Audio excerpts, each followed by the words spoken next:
Yesus yang amat baik, dengan bersujud di hadapan-Nya, kami mempersembahkan syukur kami atas segala berkat yang telah Engkau limpahkan bagi kami.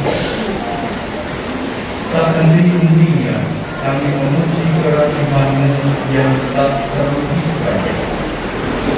Kami mengakui bahwa hanya Engkau Allah kami, penolong dan pelindung kami.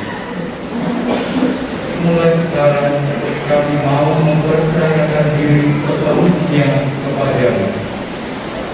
Kami akan mewartakan kerahiman-Mu dan kemurahan-Mu di mana-mana, agar semua orang mengakui cinta dan kebaikan-Mu yang besar.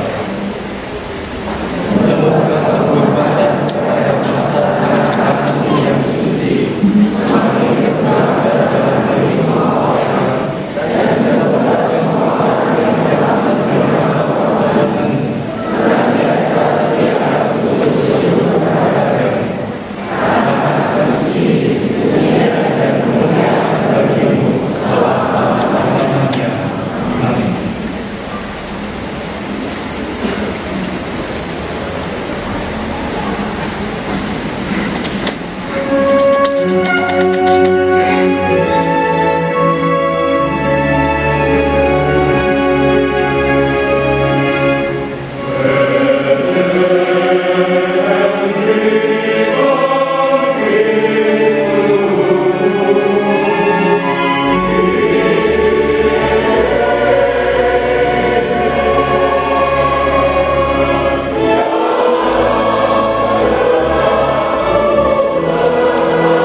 menyertai seluruh rangkaian persiapan perayaan hari kelahiran Tuhan kita Yesus Kristus dengan Ekaristi malam Natal. Pada kesempatan malam hari ini kita kembali diajak untuk mensyukuri solidaritas Tuhan yang diberikan kepada setiap manusia, teristimewa mereka yang lemah, miskin, tersindir, dan teraniaya.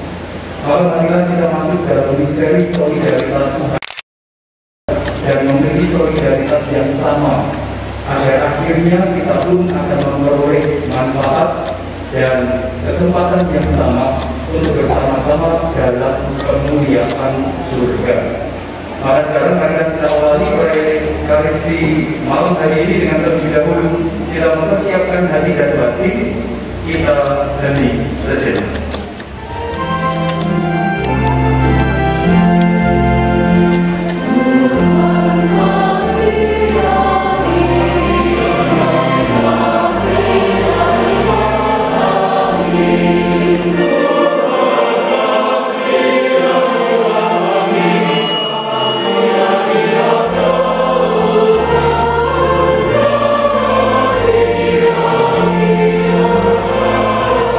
Amin.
para saudari dan saudara, malam hari ini kita merayakan kembali perayaan kelahiran Tuhan kita Yesus Kristus.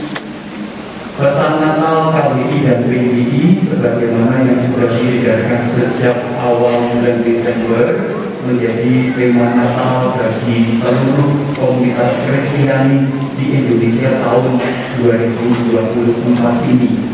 Dalam teks kita semua dapat membacanya di sana. Tema pesan Natal bersama untuk tahun ini adalah marilah sekarang kita pergi ke Bethlehem. Lukas bab 2 ayat 15, kurang satu ayat saja yang dibacakan untuk Injil malam hari ini.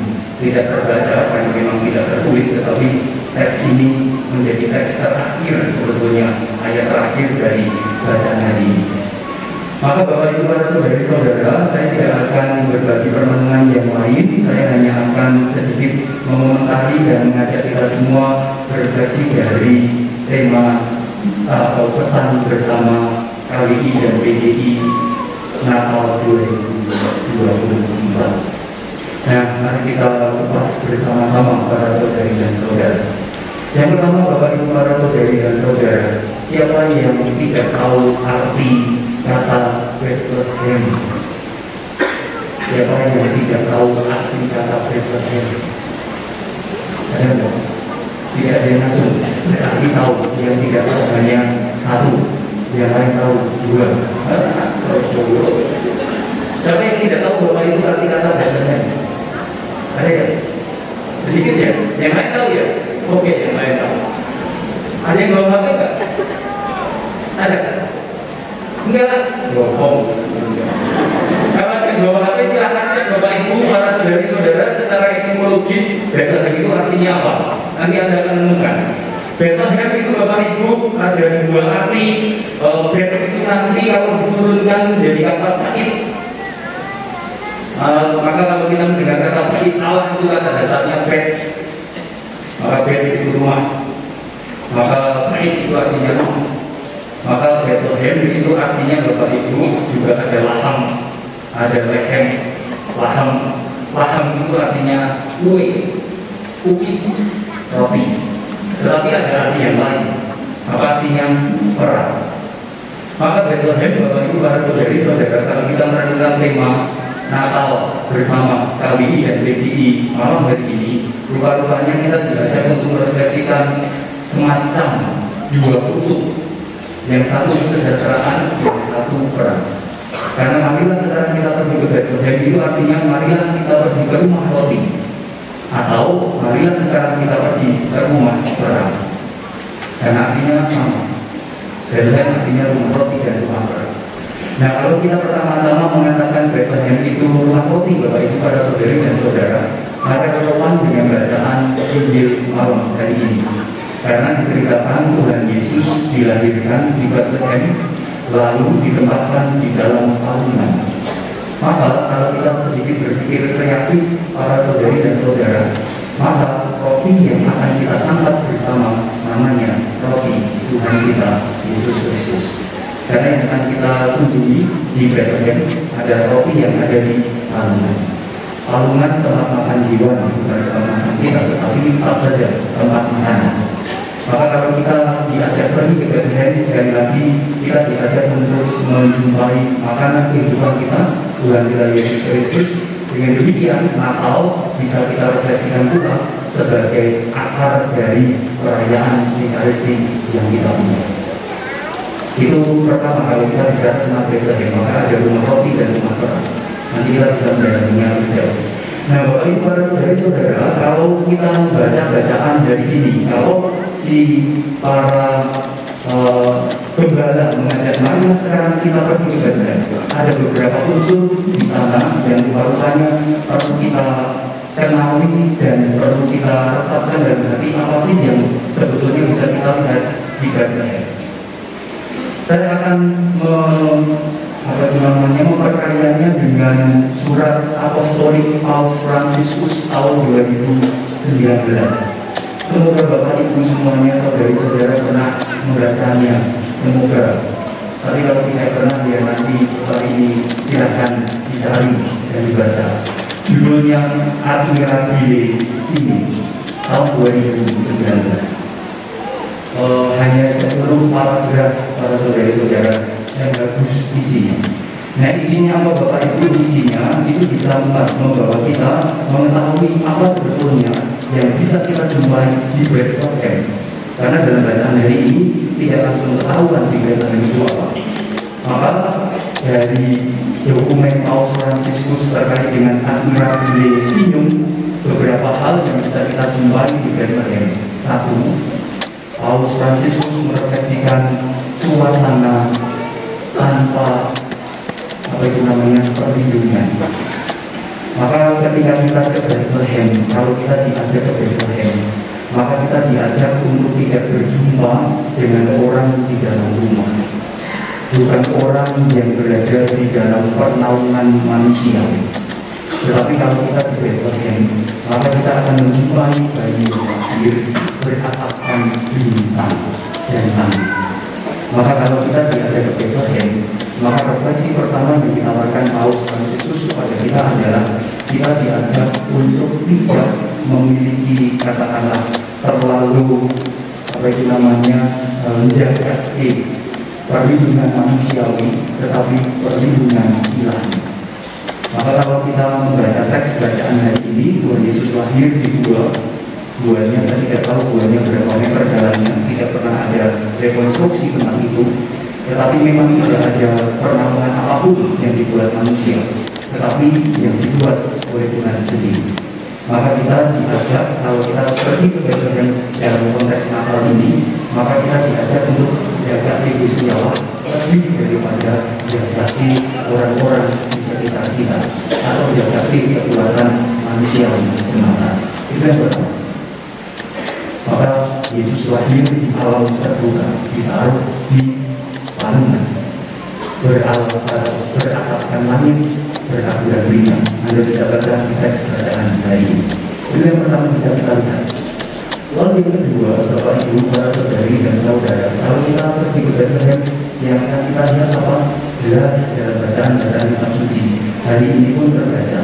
Di sana setiap orang yang menyaksikan kelahiran bayi melihat kemesraan keluarga. Maka para saudari dan saudara, kalau malam hari ini KWI dan PGI mengajak kita, ayo segera pergi ke Bethlehem. Apa yang kita lihat? Yang kita lihat adalah keluarga. Yang kita lihat adalah bapak, ibu, dan anaknya. Maka kita diajak untuk meneladani seperti inilah keluarga. Atau lebih jauhnya, kita diajak, marilah kita yang memiliki keluarga berjuang dulu memiliki keluarga seperti Bapak Yusuf dan Ibu Maria. Karena itu yang kita lihat, tidak ada yang bisa dilihat lain kecuali ada Bapak Yusuf dan Ibu Maria. Kecuali kita mau menutup mata, ada Bapak Yusuf dan ada Ibu Maria. Tapi kalau kita datang ke Bethlehem, saat kita saja di buku teks klarifikasi yang ada bawah, harganya jelas ada Bapak dan ada Ibu, ada bayi. Maka kita diajak untuk melihat keluarga, mengidealkan suatu keluarga yang ada Bapak. Itu namanya penampakan yang kedua. Lalu penampakan yang ketiga, Bapak Ibu para saudari-saudara, masih dari refleksi Paus Fransiskus. Kalau kita ke Bethlehem, kita melihat apa? Yang kita lihat adalah keluarga yang tidak hanya eksklusif, tetapi terbuka. Ada banyak pengalaman keluarga kita tertutup dari kunjungan atau dari sapaan orang-orang lain. Kita menutup diri dari orang-orang lain. Kita menutup keluarga kita dari keluarga yang lain. Kita merasa keluarga kita sudah cukup, maka kita tidak perlu datang mengunjungi dan berkerabat dengan keluarga yang lain. Tetapi kalau kita malam hari ini dalam refleksi kita diajak mari segera datang ke Bethlehem, maka kita akan lihat keluarga Tuhan kita Yesus Kristus tidak hanya eksklusif, pemesraan mereka eksklusif, tetapi mereka juga terbuka. Buktinya apa? Para gembala datang ke sana melihat, dan tidak ada yang dilarang untuk melihat bayi Tuhan dan keluarga Tuhan kita. Maka itu yang kita lihat. Poin yang ketiga, kalau kita datang ke Bethlehem, maka yang kita lihat adalah keterbukaan keluarga. Maka inspirasi bagi kita juga sama. Semoga setiap keluarga kita menjadi, selain keluarga kita memang memiliki eksklusivitas, tetapi kita perlu juga menjadi keluarga yang terbuka, membiarkan orang datang dan melihat kemesraan yang kita punya, lalu kemudian terinspirasi untuk membangun kemesraan yang sama. Di Bethlehem yang kita lihat pada peristiwa kelahiran Tuhan Yesus adalah keluarga yang terbuka. Itu kalau kita bicara tentang Bethlehem sebagai opening believer. Ada nilai-nilai baik yang bisa diteladani, yang bisa dikonsumsi. Tetapi para saudari dan saudara Bethlehem, sekali lagi silakan Anda cek kalau yang saya katakan itu di gadget Anda masing-masing. Bethlehem itu arti yang kedua adalah rumah perang, tempat perang. Maka Bapak Ibu para saudari dan saudara, dalam surat apostoliknya Paus Fransiskus dalam Admirabili Signum menuliskan refleksi yang menarik. Di satu sisi ada kelahiran Yesus di kandang dibuang, dibaringkan di dalam naungan. Tetapi yang tidak pernah bisa kita lupakan para saudari-saudara, latar belakang kelahiran ini yang kadang-kala tidak menjadi semacam nostalgia yang indah, yang jarang-jarang digambarkan ketika setiap kali kita mempersiapkan bulan atau kandang Natal. Paus Fransiskus dalam surat apostoliknya mengatakan ada katakanlah situasi perang di sana. Maka besok pagi atau seorang kali besok lusa, kalau dengan pergi ke gereja, bacaan Injilnya akan menceritakan tentang pembunuhan bayi-bayi di Bethlehem. Maka di sana ada perang. Ada perang seperti apa? Ada Herodes yang tidak menginginkan kekuasaannya direbut oleh siapapun. Kalau kita mendengar riwayat Herodes, kita tahu Herodes itu membunuh anak-anaknya yang berpeluang menjadi pewaris tahta. Bahkan istrinya sendiri itu dibunuh karena dia tidak mau kehidupan yang dimeserkan. Maka ada situasi perang, dan itu semua menjadi background, menjadi latar belakang di balik sisi lain kelahiran Tuhan kita Yesus Kristus yang bisa kita konsumsi keindahannya. Maka dimensi yang kedua tentang Bethlehem, maka sekarang kita pergi ke Bethlehem, kita diajak untuk melihat apa? Melihat ketidakadilan. Melihat ada realitas ketidakadilan di sana, ada kekerasan di sana, ada pembunuhan di sana, ada kekejaman di sana.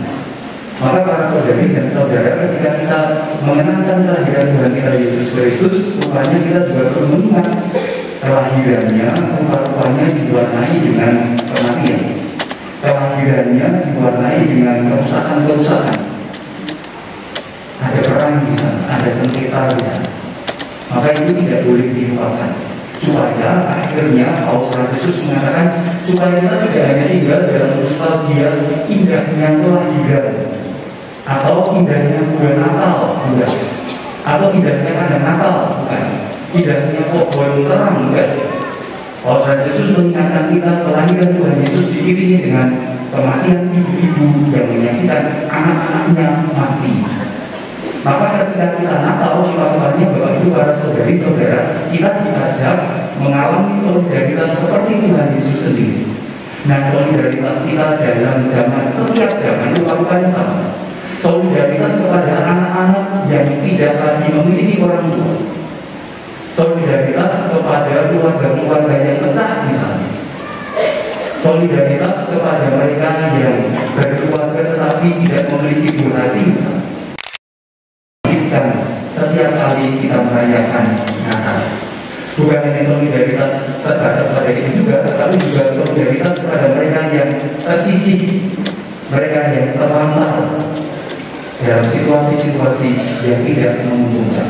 Maka para saudari-saudara, kalau kita diajak untuk pergi ke Bethlehem, maka sekarang kita tahu ada hal yang bisa kita konsumsi, keindahan-keindahan keluarga, bayi yang lahir, kemesraan keluarga, keterbukaan keluarga. Tetapi kita juga perlu kritis karena ternyata di Bethlehem ada perang, ada sengketa, ada pembunuhan, ada perkara, ada peristiwa-peristiwa buruk di sana yang perlu senantiasa kita waspadai.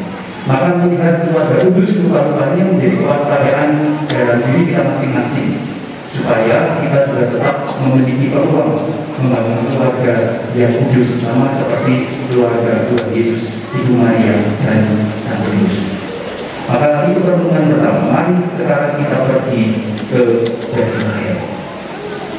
tempat roti, dan tempat sengketa perang.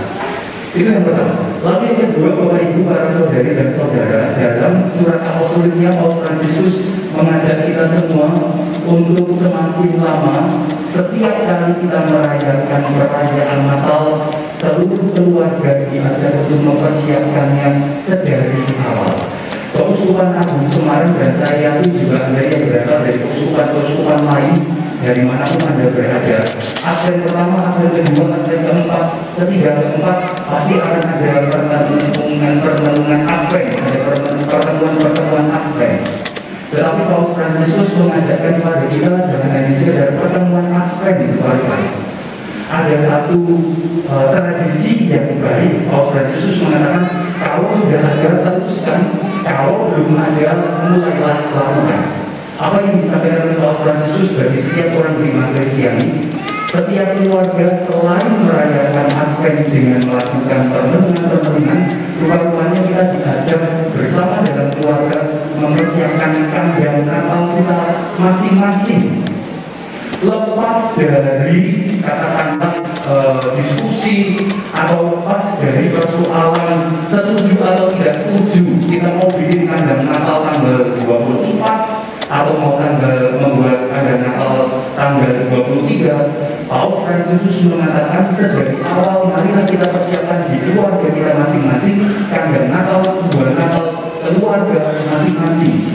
Mengapa? Daripada sekedar berkonflik terkait dengan enaknya membuatnya kapan, Paus Fransiskus mengajak kita berfokus pada persiapan bagi anak-anak untuk sedikit demi sedikit merayakan Natal dalam hatinya. Ada persiapan konkret bersama dengan keluarga. Maka dalam surat Apostoliknya Paus Fransiskus mengajak kita semua sebagai orang beriman Kristiani, tahun-tahun mendatang kalau memang dalam keluarga kita belum menyelenggarakan, Paus Fransiskus mengatakan selenggarakan, atau kalau memang sudah menyelenggarakan teruskan. Apa itu? Membuat kandang dan buah Natal keluarga masing-masing, supaya anak-anak di rumah kita punya keakraban dengan orang tua, punya kemesraan kebersamaan bersama dengan keluarga. Tidak hanya membuat yang menjadi gereja, tetapi di keluarganya masing-masing pun membuat juga. Setiap anak, setiap keluarga punya kesempatan dan perlu diberi kesempatan untuk membangun kandang Natal dan buah Natalnya sendiri-sendiri dengan kreativitasnya masing-masing dan dengan katakanlah keprihatinannya sendiri-sendiri. Paus Fransiskus mengajak kita untuk memiliki persiapan Natal yang dimulai dari keluarga.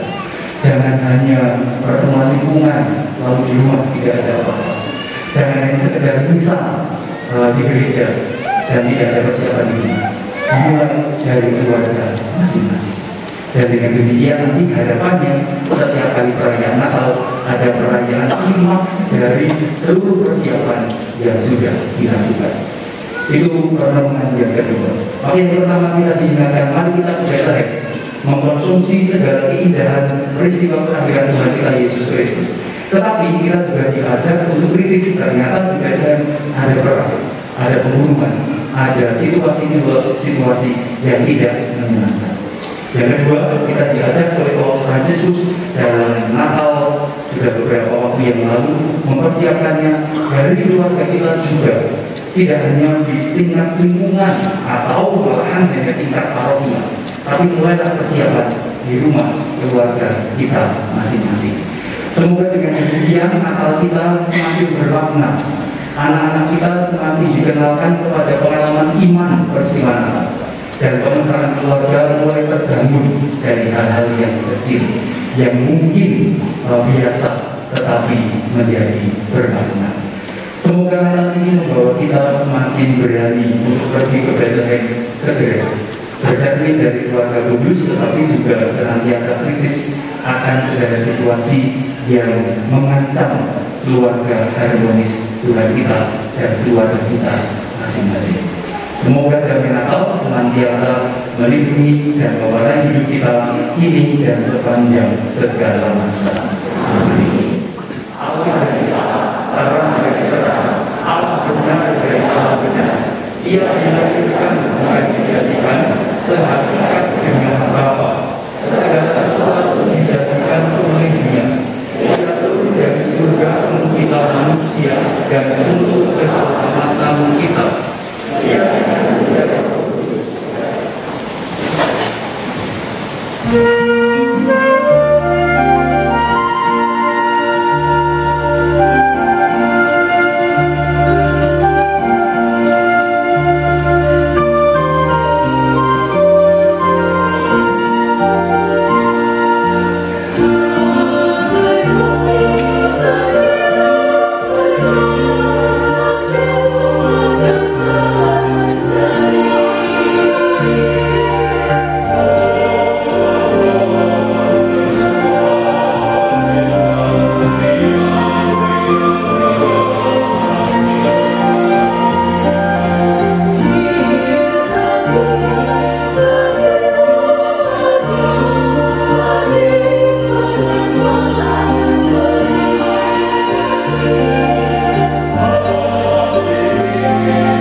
Demikian pula sesudah perjamuan, Yesus mengambil piala berisi air anggur. Sekali lagi ia mengucap syukur padanya.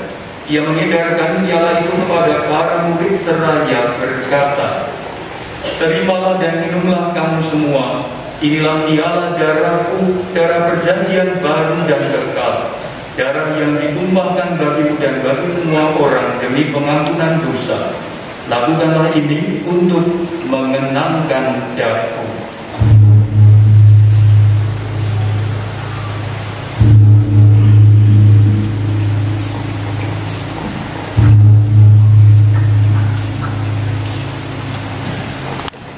Agunglah misteri iman kita. Amin.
Tuhan kita Yesus Kristus.